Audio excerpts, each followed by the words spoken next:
मंडळी, मुलांची शाळा चालू झाल्यापासून माझा टाइम टेबल थोडा चेंज झाला आहे. त्यामुळे मला सर्वप्रथम आधी किचनकडे लक्ष द्यावं लागतं.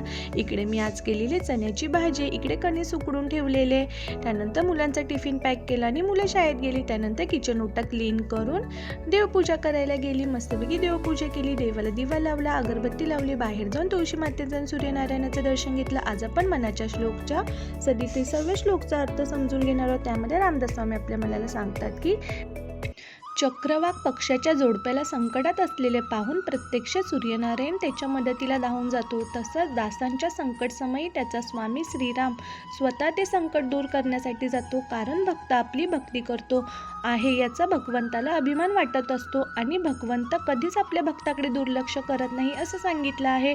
इकडे मी बाहेर पाहत होती पाऊस आहे का, पण पाऊस नव्हता तरीही मी मक्याच्या कणसाचा आनंद घेतला. चला मग परत भेटूया. Bye bye.